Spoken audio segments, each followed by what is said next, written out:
యక్ష ప్రశ్నలు ధర్మరాజు ఇచ్చిన అద్భుత సమాధానాల గురించి ఈరోజు ఈ కథలో తెలుసుకుందాం. ఒక అడవిలో 5గురు మహావీరులు దాహంతో అలమటిస్తున్నారు. నీటి కోసం వెళ్ళిన ఒక్కొక్క పాండవుడు ఆ సరస్సు దగ్గరకు చేరుకున్నాడు. కానీ ఆ సరస్సు నీటిని తాగిన ప్రతి ఒక్కరూ అక్కడికక్కడే ప్రాణాలు కోల్పోయారు. భీముడు కూడా పడిపోయాడు. భీముడిని వెతుక్కుంటూ వచ్చిన అర్జునుడు కూడా పడిపోయాడు. నకులుడు కూడా పడిపోయాడు. సహదేవుడు కూడా పడిపోయాడు. ఇలా నలుగురు ఆ సరస్సు దగ్గరే పడిపోయి ఉన్నారు. చివరికి ధర్మరాజు యుధిష్ఠిరుడు అక్కడికి వచ్చాడు. అతని కళ్ళ ముందు తన 4 తమ్ముళ్ళు ప్రాణాలు లేకుండా పడి ఉన్నారు. అప్పుడు ఆకాశం నుంచి ఒక గంభీరమైన స్వరం వినిపించింది. ధర్మరాజా, ఈ సరస్సులోని నీటిని తాగాలంటే ముందుగా నా ప్రశ్నలకు సమాధానం చెప్పవలసి ఉంటుంది. ఆ మాటలు వినగానే యుధిష్ఠిరుడు ఆగిపోయాడు.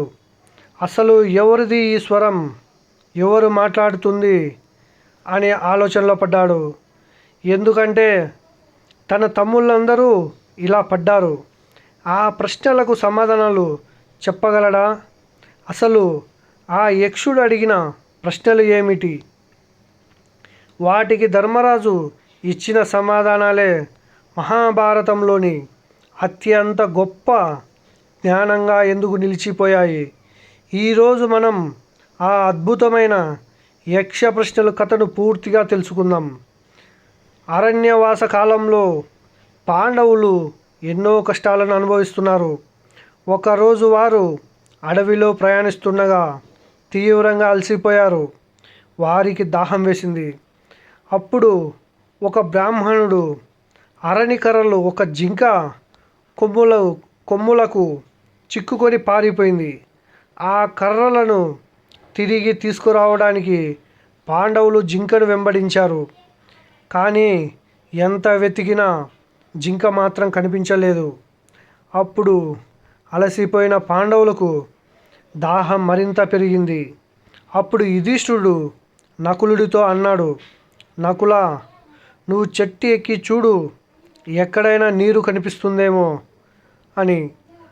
ఆ మాటలు విన్న నకులుడు దూరంగా ఉన్న ఒక చెట్టును పైకెక్కాడు.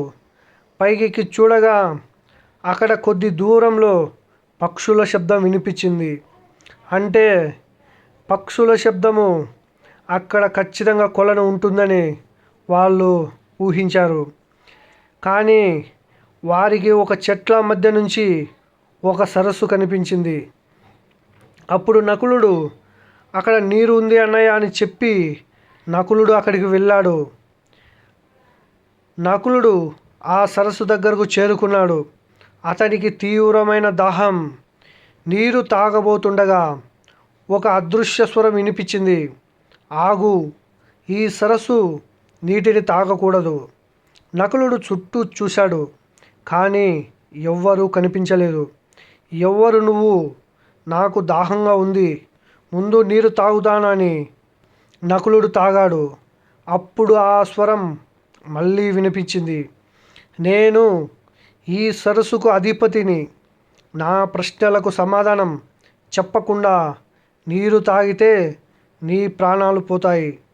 కానీ దాహంతో ఉన్న నకులుడు ఆ హెచ్చరికను పట్టించుకోలేదు. కానీ నీరు త్రాగాడు. అంతే, అతను అక్కడికక్కడే కుప్పకూలిపోయాడు. నకులుడు తిరిగి రాకపోవడంతో యుధిష్ఠిరుడు సహదేవుడిని పంపాడు. సహదేవుడు సరస్సు దగ్గరకు వెళ్ళాడు. అక్కడ నకులుడిని కదలకుండా పడి ఉన్నాడు. అతనికి ఏమైందో అర్థం కాలేదు. నీరు కనిపించగానే సహదేవుడికి దాహం వేసింది. అదే స్వరం నా ప్రశ్నలకు సమాధానం చెప్పకుండా నీరు తాగవద్దు అని హెచ్చరించింది. సహదేవుడు కూడా ఆ మాటను పట్టించుకోలేదు. నీరు త్రాగాడు. అతను కూడా కుప్పకూలిపోయాడు. తరువాత అర్జునుడు వెళ్ళాడు. తన తమ్ములను చూసి ఇద్దరు ఇలా పడి ఉండటాన్ని చూసి అర్జునుడికి కోపం వచ్చింది. ఎవరు నా తమ్ములను ఇలా చేశారు? ఆ అదృశ్య స్వరం ముందుగా నా ప్రశ్నలకు సమాధానం చెప్పు, తరువాత నీరు త్రాగు. అర్జునుడు తన గాంధీవాన్ని ఎత్తుకున్నాడు. బయటకు రా, నిన్ను ఎదుర్కొంటాను.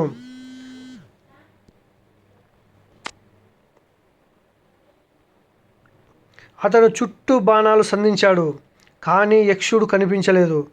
చివరికి అర్జునుడు కూడా దాహాన్ని తట్టుకోలేక నీరు తాగాడు. ఆ నీరు తాగిన వెంటనే అతను కూడా నేలపై పడిపోయాడు. అర్జునుడు కూడా తిరిగి రాకపోవడంతో ఈసారి భీముడు వెళ్ళాడు. సరస్సు దగ్గరకు చేరుకున్న భీముడు తన ముగ్గురు తమ్ముళ్లను చూసి దిగ్భ్రాంతికి గురయ్యాడు. ఇది ఎవరి పని? అదృశ్య స్వరం మళ్ళీ వినిపించింది. భీమా, నా అనుమతి లేకుండా ఈ నీటిని తాగవద్దు. భీముడు తన బలంపై నమ్మకంతో అన్నాడు, నన్ను ఎవరు ఆపగలరు? అతడు నీరు త్రాగాడు. కొద్దిసేపటికే భీముడు కూడా నేలపై పడిపోయాడు. నలుగురు తమ్ముళ్ళు తిరిగి రాకపోవడంతో యుధిష్ఠిరుడు స్వయంగా బయలుదేరి సరస్సు దగ్గరికి వచ్చాడు. సరస్సు దగ్గరకు వెళ్ళగానే తన కళ్ళ ముందు కనిపించిన ఆ దృశ్యం అతని హృదయాన్ని కలిసివేసింది. నకులుడు, సహదేవుడు, అర్జునుడు, భీముడు ఇలా నలుగురు ప్రాణాలు లేకుండా పడి ఉన్నారు. యుధిష్ఠిరుడు కన్నీళ్లు పెట్టుకున్నాడు. కానీ వెంటనే తన మనసును అదుపులోకి తెచ్చుకున్నాడు. ఇది సాధారణ మరణం కాదు, ఏదో అదృశ్య శక్తి వీరిని ఇలా చేసింది. అప్పుడు ఆకాశం నుంచి అదే స్వరం వినిపించింది, ధర్మరాజా, నీ తమ్ములలాగే నువ్వు కూడా ఈ నీటిని తాగితే నీ ప్రాణాలు పోతాయి. యుధిష్ఠిరుడు ఆగిపోయాడు. నువ్వు ఎవరు? నా తమ్ములను ఎందుకు ఇలా చేశావు? యక్షుడు అన్నాడు. నేను యక్షుడని, ఈ సరస్సుకు రక్షకుడిని. నీకు నీరు కావాలంటే ముందుగా నా ప్రశ్నలకు సమాధానం చెప్పి తీరాలి. యుధిష్ఠిరుడు అందుకు అంగీకరించాడు.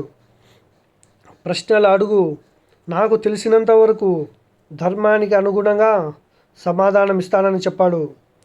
అప్పుడు యక్షుడు తన మొదటి ప్రశ్న అడిగాడు, భూమి కంటే భారమైనది ఏమిటి? అప్పుడు యుధిష్ఠిరుడు తల్లి అని సమాధానం చెప్పాడు. ఆ సమాధానంతో యక్షుడు ఆశ్చర్యపోయాడు. మరో ప్రశ్న, ఆకాశం కంటే ఎత్తైనది ఏమిటి అడిగాడు. యుధిష్ఠిరుడు తండ్రి అని చెప్పాడు. గాలి కంటే వేగమైనది ఏమిటి అని మరో ప్రశ్న వేశాడు యక్షుడు. అందుకు సమాధానంగా యుధిష్ఠిరుడు మనసు అని సమాధానం ఇచ్చాడు. మనసు ఒక్క క్షణంలో ఎక్కడికైనా వెళ్ళగలదు. ఆ ప్రశ్నకు యక్షుడు సందేహంలో పడ్డాడు. మళ్ళీ తర్వాత ఇంకొక ప్రశ్న అడిగాడు, గడ్డి కంటే ఎక్కువగా ఉండేది ఏమిటి?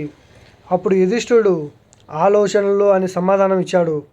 మనిషి మనసులో వచ్చే ఆలోచనలకు అంతం ఉండదని. ప్రపంచంలో గొప్ప ఆశ్చర్యం ఏమిటి? యక్షుడు అడిగాడు. ప్రపంచంలో అత్యంత ఆశ్చర్యకరమైన విషయం ఏమిటి?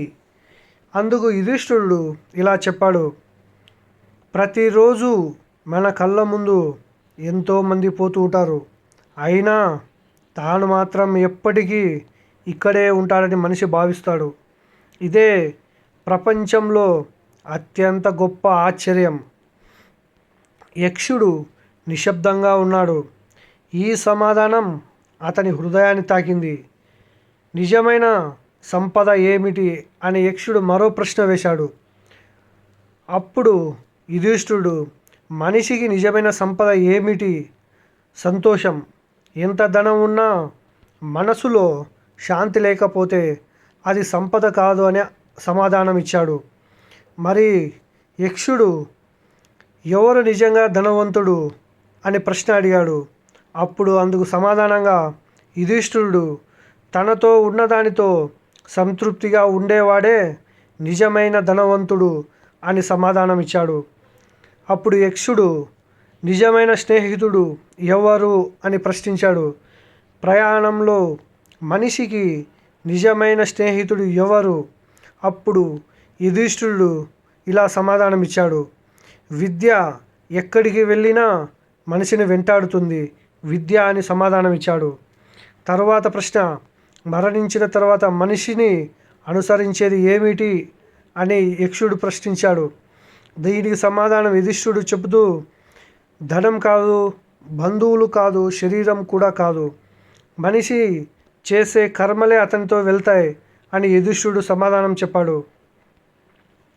నిజమైన ధర్మం ఏమిటి అని యక్షుడు ప్రశ్నించాడు. యుధిష్ఠిరుడు సత్యం, నియమం, కరుణ, మంచి ప్రవర్తన అని ధర్మానికి ఆధారం ఏమిటి అని యుధిష్ఠిరుడు అందుకు సమాధానం సత్యం, నియమం, కరుణ, మంచి ప్రవర్తన అని సమాధానం చెప్పాడు. యక్షుడు మళ్ళీ ప్రశ్నించాడు, మనిషి ఏది విడిచిపెడితే అందరికీ ప్రియమైన వాడవుతాడు అని. అందుకు యుధిష్ఠిరుడు అహంకారం పోయినప్పుడే మనిషి ఇతరులను గౌరవించడం నేర్చుకుంటాడని సమాధానం ఇచ్చాడు. కోపాన్ని ఎలా జయించాలి అని యక్షకుడు మరో ప్రశ్న వేశాడు. యుధిష్ఠిరుడు క్షమతో, దురాశను, సంతృప్తితో, భయాన్ని, ధర్మంతో, అజ్ఞానాన్ని, జ్ఞానంతో కోపాన్ని జయించాలి అని యక్షుడు ఒక్కొక్క సమాధానాన్ని శ్రద్ధగా వింటున్నాడు. మనిషి జీవితంలో గొప్ప ఆయుధం. యక్షుడు మనిషికి అత్యంత శక్తివంతమైన ఆయుధం ఏమిటి అని ప్రశ్న వేశాడు. అందుకు సమాధానం యుధిష్ఠిరుడు, జ్ఞానం. ఖడ్గం శరీరాన్ని గాయపరచగలదు, కానీ జ్ఞానం మనిషి జీవితాన్ని మార్చగలదని సమాధానం ఇచ్చాడు. ఎవరు నిజంగా బ్రతికినవాడు అని యక్షుడు ప్రశ్నించాడు. శ్వాస తీసుకుంటున్న ప్రతి మనిషి బ్రతికినవాడేనా అని. అప్పుడు అందుకు సమాధానం యుధిష్ఠిరుడు, ధర్మం లేకుండా జీవించేవాడు జీవించి ఉన్నా చనిపోయినట్టే అని సమాధానం ఇచ్చాడు. ఆ సమాధానంతో యక్షుడు మౌనంగా నవ్వాడు. చివరి ప్రశ్న. చాలా ప్రశ్నలకు యుధిష్ఠిరుడు సమాధానాలు చెప్పాడు. అప్పుడు యక్షుడు అన్నాడు, ధర్మరాజా, నీ సమాధానాలతో నేను సంతోషించాను. నీ 4 తమ్ములలో ఒక్కరిని మాత్రమే తిరిగి బ్రతికిస్తాను. ఎవరిని కోరుకుంటావు? ఇది అత్యంత కఠినమైన ప్రశ్న. భీముడు అతని బలమైన తమ్ముడు, అర్జునుడు మహావీరుడు, నకులుడు అందగాడు, ధర్మశీలుడు, సహదేవుడు జ్ఞాని. యుధిష్ఠిరుడు కాసేపు ఆలోచించాడు. తర్వాత అన్నాడు, నకులుడిని బ్రతికించండి అని. యక్షుడు ఆశ్చర్యపోయాడు. భీముడిని ఎందుకు కాదు, అర్జునుడిని ఎందుకు కాదు? అప్పుడు యుధిష్ఠిరుడు చెప్పాడు, నా తల్లి కుంతికి నేను ఉన్నాను, భీముడు, అర్జునుడు ఉన్నారు, కానీ నా 2వ తల్లి మాద్రికి నేను లేను. ఆమె కనీసం ఒక కుమారుడు అయినా బ్రతికి ఉండాలి. అందుకే నకులుడిని కోరుకుంటున్నాను. యక్షుడు ధర్మరాజు సమాధానాన్ని విని ఎంతో సంతోషించాడు. అప్పుడు ఆ యక్షుడు తన అసలు రూపాన్ని వెల్లడించాడు. అతడు సాధారణ యక్షుడు కాదు, ధర్మదేవుడు, అంటే యుధిష్ఠిరుడి తండ్రి. ధర్మదేవుడు తన కుమారుడి ధర్మనిష్టను పరీక్షించడానికి ఈ పరీక్ష పెట్టాడు. అతను అన్నాడు, ధర్మరాజా, నీ ధర్మబుద్ధికి నేను సంతోషించాను. అంతే. 4 పాండవులు తిరిగి ప్రాణాలు పొందారు. యుధిష్ఠిరుడు తన తమ్ములను చూసి ఆనందంతో కన్నీళ్లు పెట్టుకున్నాడు. కథలోని గొప్ప సందేశం ఏమిటంటే, ఈ యక్ష ప్రశ్నలు కేవలం ప్రశ్నలు, సమాధానాలు కాదు. అవి మనిషి జీవితానికి మార్గదర్శకాలు. అహంకారాన్ని విడిచిపెట్టు, కోపాన్ని క్షమతో జయించు, దురాశను సంతృప్తితో జయించు, అజ్ఞానాన్ని జ్ఞానంతో జయించు, మరణం తప్పదనేది గుర్తించు. ముఖ్యంగా మనిషి చివరి తనతో తీసుకెళ్లేది ధనం కాదు, తన కర్మ మాత్రమే. ఒక సరస్సు దగ్గర జరిగిన ఈ సంఘటన 5 పాండవుల జీవితంలోనే కాదు, మన జీవితంలో కూడా ఒక గొప్ప పాఠాన్ని నేర్పుతుంది. మన ముందు ప్రతిరోజు ఎన్నో ప్రశ్నలు వస్తాయి, కానీ సరైన సమయంలో సరైన సమాధానం చెప్పగలగడమే నిజమైన జ్ఞానం. ధర్మరాజు యుధిష్ఠిరుడు యక్షకుడు వేసిన ప్రశ్నలకు సమాధానాలు చెప్పి తన తమ్ములను తిరిగి పొందాడు. అందుకే మహాభారతం మనకు చెప్పే గొప్ప సత్యం, ధర్మాన్ని ఎప్పటికీ విడిచిపెట్టకపోతే ధర్మమే చివరికి మనల్ని కాపాడుతుంది. ఇలాంటి మహాభారతంలోని అద్భుతమైన కథలు వినడానికి తన్విగారెడ్డి డివోషనల్ ఛానల్ను సబ్స్క్రైబ్ చేయండి. ఓం నమ శివాయ. జై శ్రీరామ్.